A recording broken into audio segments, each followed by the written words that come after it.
Pemaparan materi pertama oleh Profesor Dr. of Engineering, Insinyur Andreas Triwiono, selaku Guru Besar Fakultas Teknik Universitas Gadjah Mada. Profesor Andreas bergerak di bidang keahlian Evaluation and Rehabilitation of Reinforced Concrete Structure, Bridge Management System.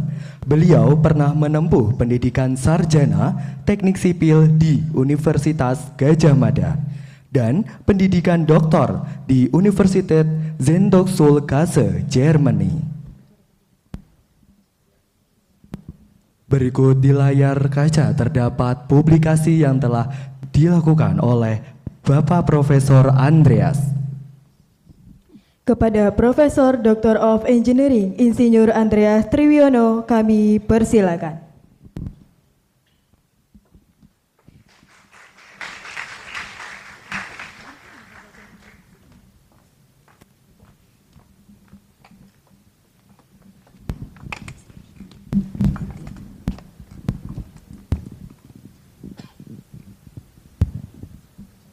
Terima kasih atas waktu yang diberikan pada saya. Selamat pagi. Assalamualaikum warahmatullahi wabarakatuh.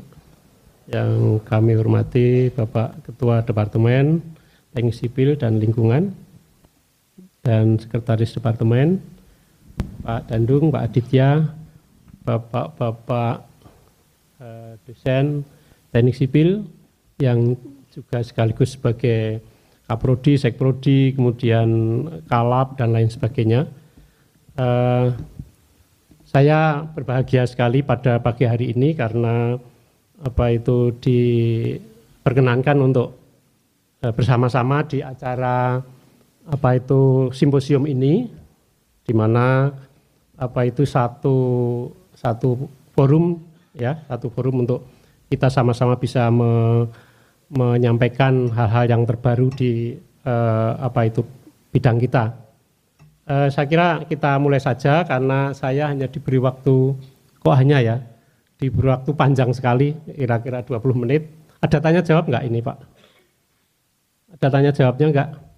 Kalau enggak berarti saya pelankan, tapi kalau ada saya cepatkan gitu.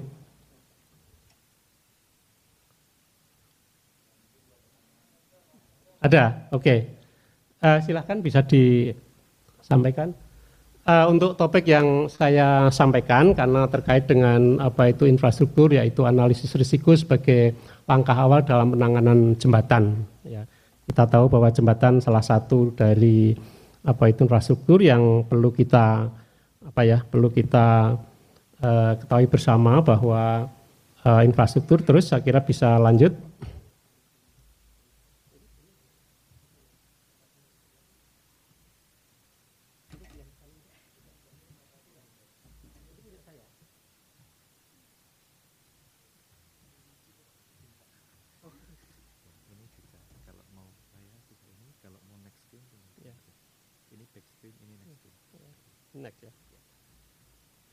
Ya, ini adalah outline dari paparan saya, latar belakang, kerangka pengambilan keputusan, dan analisis evaluasi dan mitigasi risiko, dan contoh studi kasus dan kesimpulan. Saya kira kita tahu bersama bahwa infrastruktur, khususnya fisik, ini berada di satu lingkungan alam kita, di mana lingkungan ini akan mempengaruhi banyak hal terkait dengan infrastruktur yang kita miliki. Kita tahu bahwa infrastruktur ini adalah satu pembuluh darah urat nadi kita, ya, di mana semakin kita peradaban manusia itu semakin maju, tentu saja infrastrukturnya akan macamnya semakin sesuai dengan yang kita butuhkan, dan juga kualitasnya ini merupakan satu kemajuan ilmu pengetahuan dan teknologi. Ya. Kemudian jembatan adalah salah satu dari infrastruktur yang sangat penting untuk kita ketahui dan kita pelihara sedemikian rupa sehingga nantinya akan kita manfaatkan semaksimal mungkin. Kita tahu bersama bahwa semua infrastruktur, jadi saya mulai dengan infrastruktur terlebih dahulu karena sebenarnya apa yang saya paparkan ini berlaku umum ya, tidak hanya untuk jembatan saja, tapi infrastruktur pada umumnya. Jadi infrastruktur itu dari waktu ke waktu selalu ada penurunan kondisi Maaf, ini penurunan kondisi. Ya, kondisi itu karena seperti yang saya sampaikan tadi, infrastruktur berada di satu alam, ya, sehingga pasti berinteraksi materialnya, strukturnya. Selain itu juga banyak hal yang menjadikan infrastruktur kita itu terjadi penurunan kondisi, ya. Peraturan dari waktu ke waktu akan ada perubahan-perubahan sehingga kadang atau sering infrastruktur yang kita rancang itu berdasarkan standar yang lama. Kemudian kesalahan saat fabrikasi pelaksanaan ini banyak sekali terjadi. Ya, kami sekarang ada, nggak tahu ikut nggak ini, mahasiswa S3 baru kita ini sedang meneliti efek dari atau pengaruh dari ketidaksempurnaan pelaksanaan pembangunan khususnya jembatan terhadap kinerja dari jembatan itu, kemudian umur waktu dari jembatan itu sangat-sangat sekali berpengaruh. Satu perencanaan satu jembatan itu metode pelaksanaan sangat beragam, ya, dan masing-masing punya risiko nantinya dalam hal kinerjanya. Kemudian penurunan akibat korosi, akibat titik, kemudian akibat retak, spalling dan lain sebagainya. Beban-beban yang ada sering juga tidak seperti yang kita harapkan. Nah, ini statistik jembatan di kita, ya, mulai dari yang terbaik sampai dengan ini biasanya very good, kemudian dari waktu ke waktu akan terjadi penurunan, ya, kemudian dilihat dari jumlahnya, ini biasanya kalau sudah infrastruktur kita jembatan khususnya, ini ada penilaian kondisinya. Kalau kondisinya itu mulai dari dibangun itu adalah 0, 1, 2, mulai 2 dan 3 itu sudah ada masalah, ya, sehingga perlu kita ketahui dari waktu ke waktu kondisi jembatan kita itu seperti apa. Ya, begitu kondisinya mulai angka 3, 4, 5 ini harus dilakukan penanganan. Nah, 2 sampai ke 3, 4, 5, 6 ini jumlahnya cukup banyak, ya, cukup banyak. Sehingga hal ini perlu menjadi satu perhatian khusus agar jembatan ini bisa berfungsi sebagaimana yang kita inginkan. Ini contoh dari jembatan yang terjadi kerusakan, di mana pada tahun ini sudah cukup lama, tahun 2004 kalau nggak salah, terjadi keruntuhan yang tidak ada tanda-tanda sebelumnya, ya, tahu-tahu terjadi keruntuhan, ternyata terjadi overload, ya. Kemudian yang lain adalah kondisi yang juga menyebabkan terjadinya kerusakan-kerusakan pada jembatan. Contohnya ini adalah kerusakan permukaan lantai. Kemudian ini contoh dari satu peletakan yang mungkin juga biasanya tidak menjadi satu perhatian khusus karena berada di bawah, tidak kelihatan dan lain sebagainya.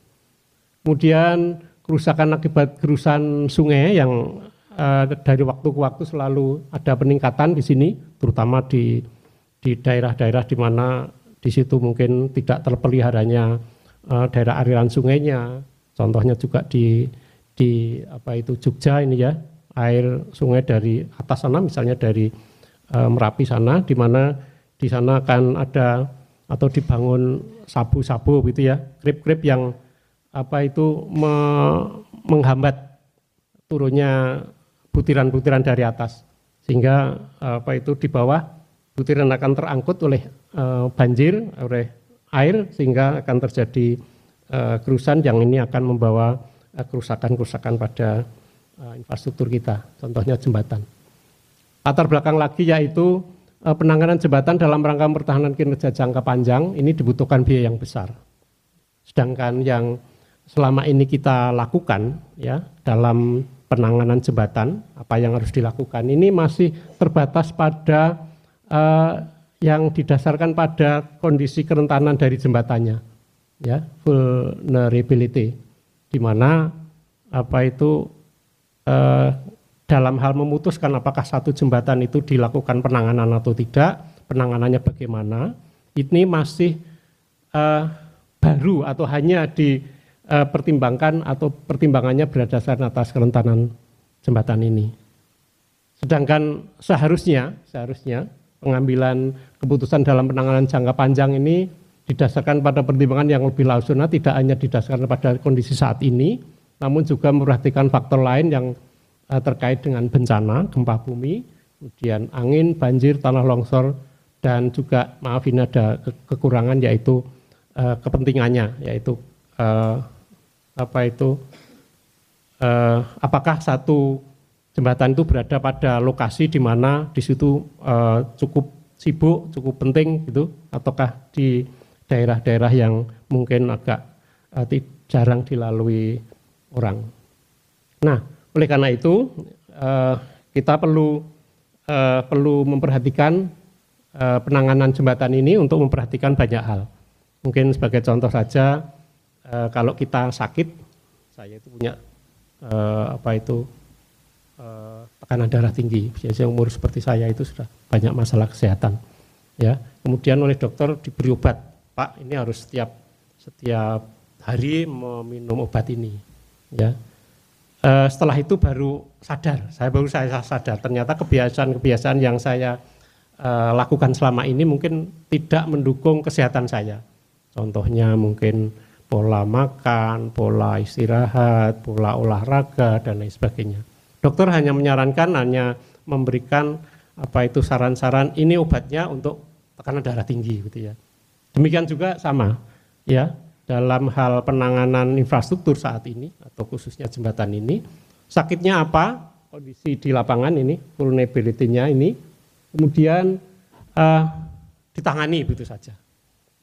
Ya, dalam hal memutuskan apakah mendapatkan penanganan atau tidak berdasarkan pada itu.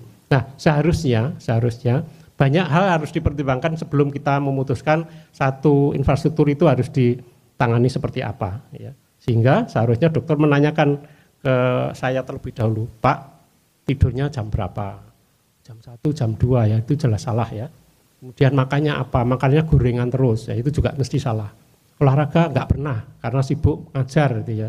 Nah, sudah pasti itu sudah akibat dari pola hidup yang tidak sehat tadi, ya sudah pasti tekanan darah tinggi gitu ya. Demikian juga saya kira kita jembatannya dulu waktu membangun seperti apa? Apakah sudah dikontrol banyak hal gitu ya, sehingga semuanya akan berefek pada perilaku jembatan kita. Oleh karena itu dalam pengambilan keputusan kita harus tepat selama ini kerangka pengambilan keputusan kita, yaitu mungkin saya coba balik ini. Tadi saya sudah sampaikan bahwa biasanya dalam evaluasi jembatan kita ini sudah ada data-data terkait dengan kondisi yang setiap waktu ya. Di kita di Indonesia itu ada namanya sistem manajemen jembatan yang setiap waktu itu sudah ada penilaian jembatan secara rutin. Ya, kemudian dari penilaian itu dimasukkan dalam database. Ya, ditambah dengan kondisi atau data-data jembatan, kemudian dilakukanlah satu penilaian yang biasanya hanya didasarkan pada kondisi kerentanan saat itu, ya, hasil-hasil pemeriksaan visual, ya, baik itu jembatan bagian atas, bangunan bawah maupun kondisi lingkungannya. Nah dari situ terus di bridge management system tadi bisa dikeluarkan nilai kondisi.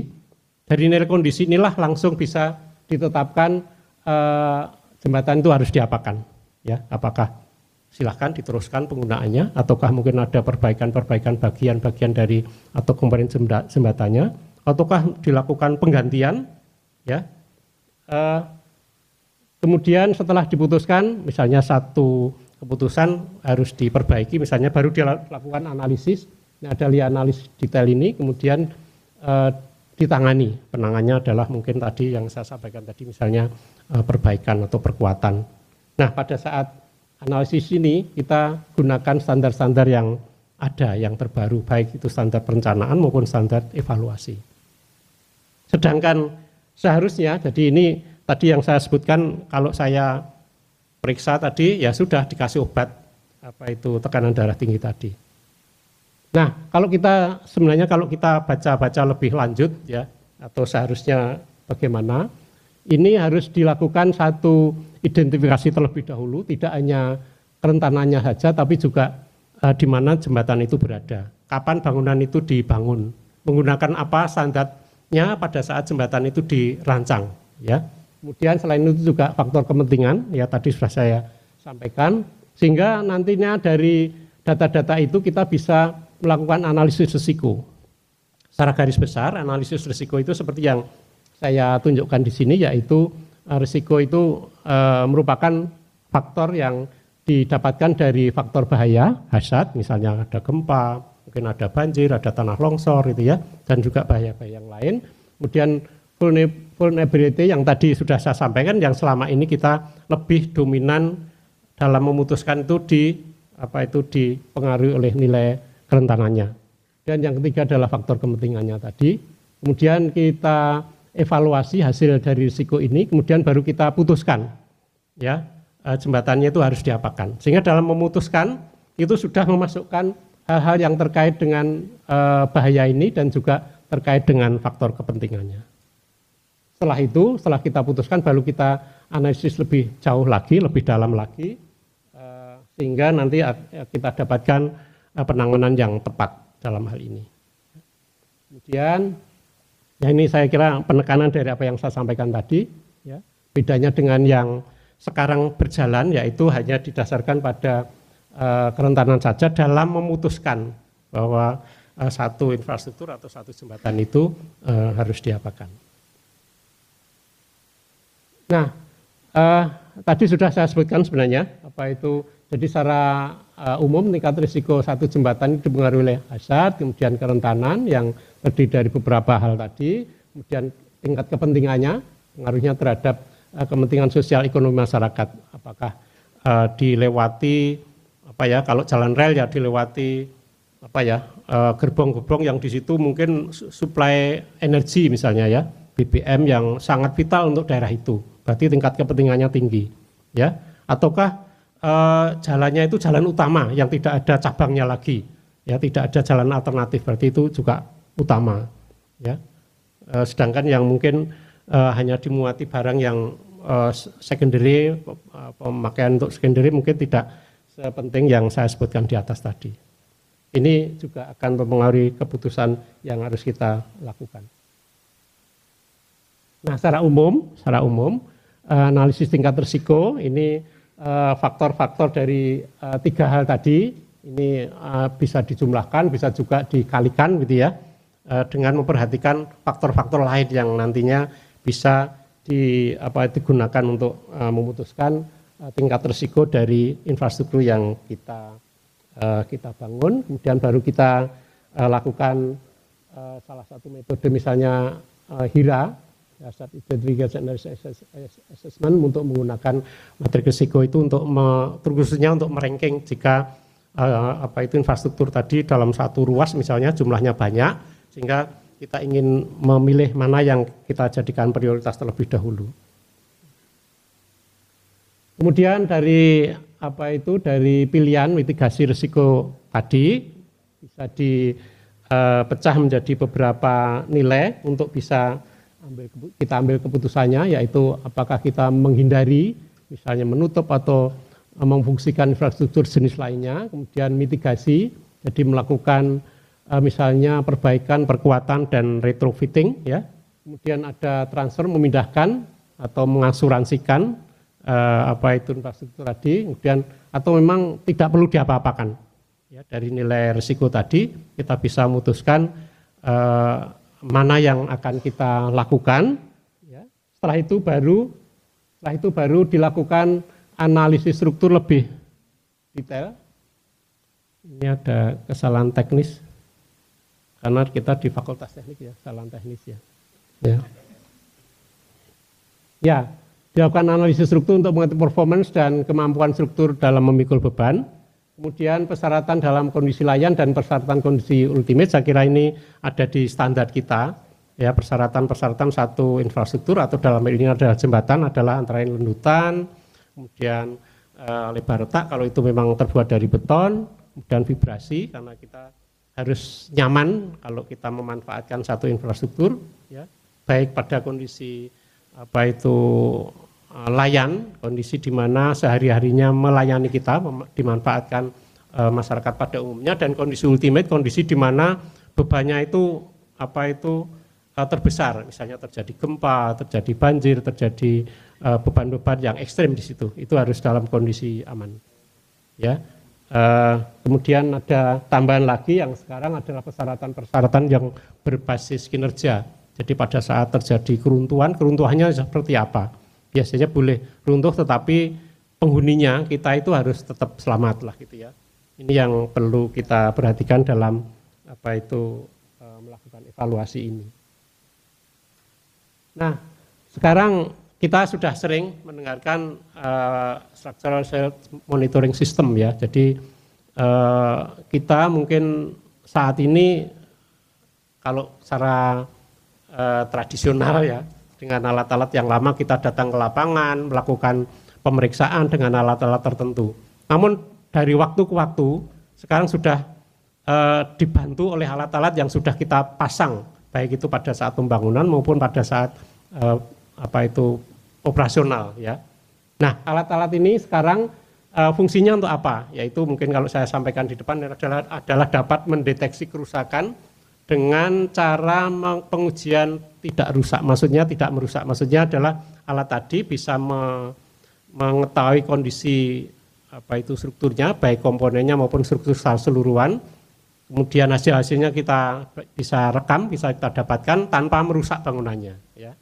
Kemudian hasilnya itu dapat diintegrasikan dengan satu analisis detail struktur. Jadi hasilnya misalnya kita memasang strain gauge, kita bisa memasang satu alat yang bisa untuk memonitor kecepatan angin.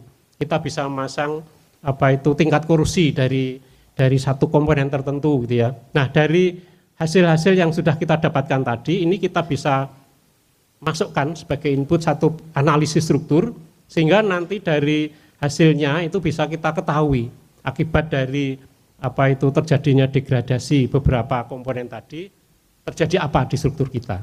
Ya, dengan demikian kita nggak usah ke lapangan lagi untuk bisa memeriksa dan lain sebagainya. Kita tinggal panggil saja atau kita tinggal memanfaatkan data-data yang sudah ada di lapangan, ya, sudah ada kita pasang di lapangan sehingga setiap waktu kita juga sudah bisa mengetahui kondisinya.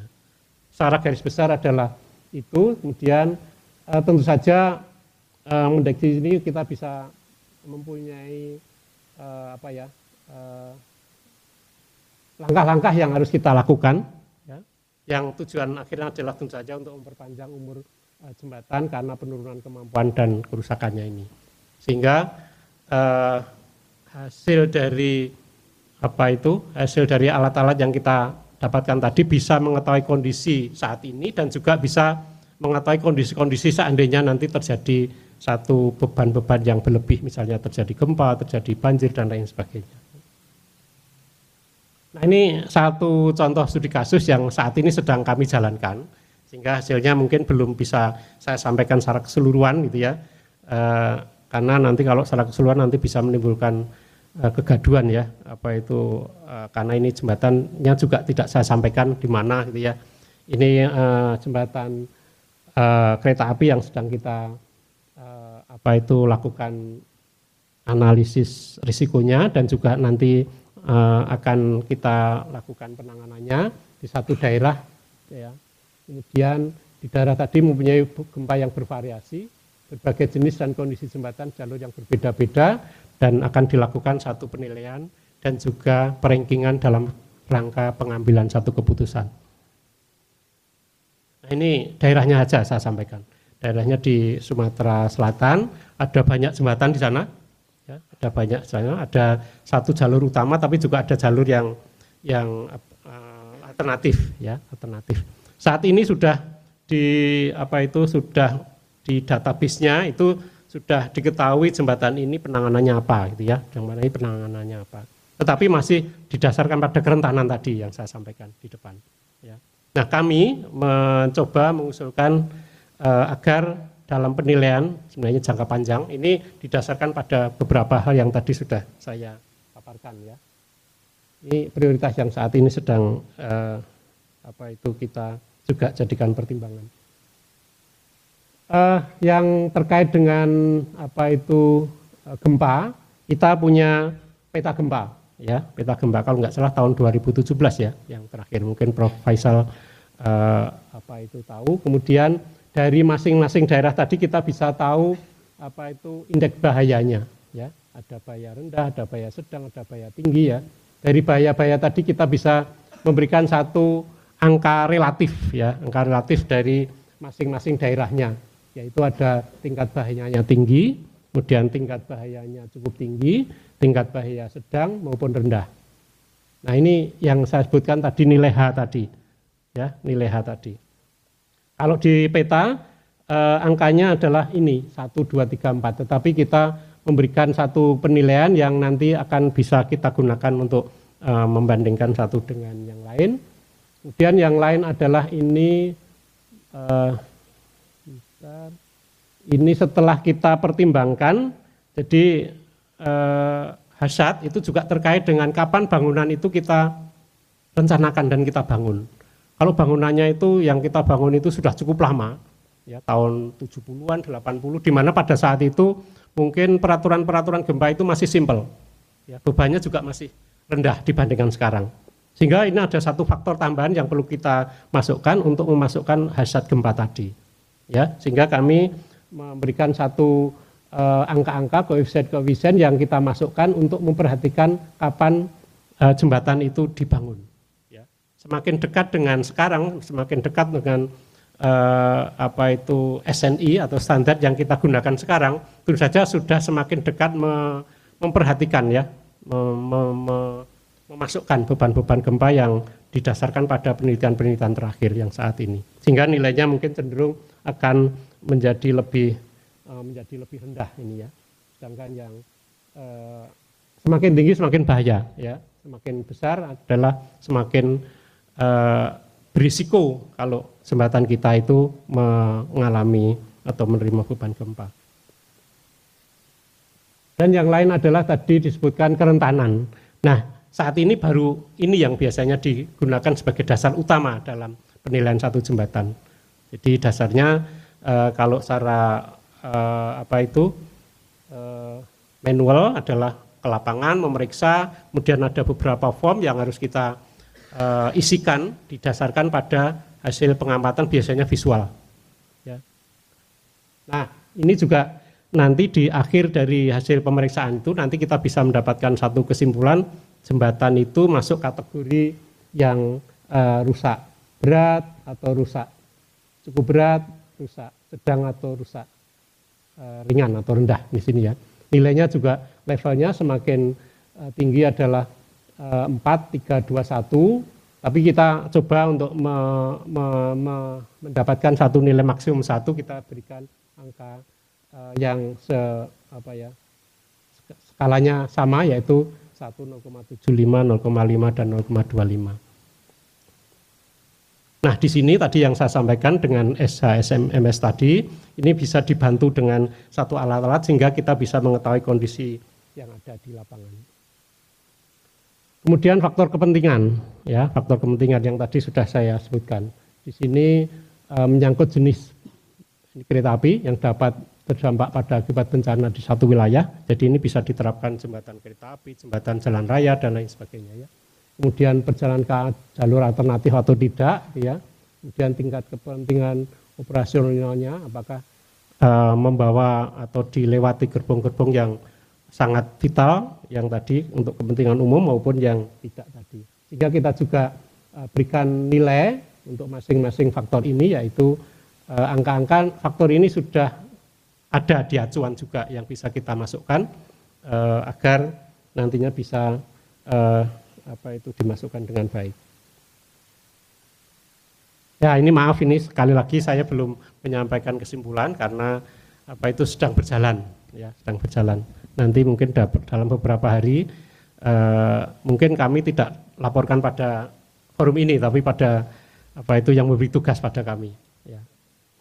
Jadi kesimpulannya adalah, jadi jembatan merupakan infrastruktur vital yang perlu penanganan komprehensif dalam jangka atau dalam rangka kelangsungan fungsinya. Kemudian yang kedua adalah pengambilan keputusan dalam penanganan infrastruktur jembatan jangka panjang seharusnya tidak hanya didasarkan pada kondisi struktur existing saat ini, ya, namun juga memperhatikan faktor-faktor yang lebih jauh, ya, hazard, kemudian important faktor yang tadi sudah saya sampaikan. Dan berikutnya adalah SHMS, ini merupakan alat bantu yang nantinya bisa membantu kita dalam mengetahui kondisi di lapangan secara langsung, bahkan karena hasil-hasil tadi bisa kita terapkan juga, kita gunakan untuk pengecekan hasil analisis struktur yang kita lakukan. Saya kira itu singkat.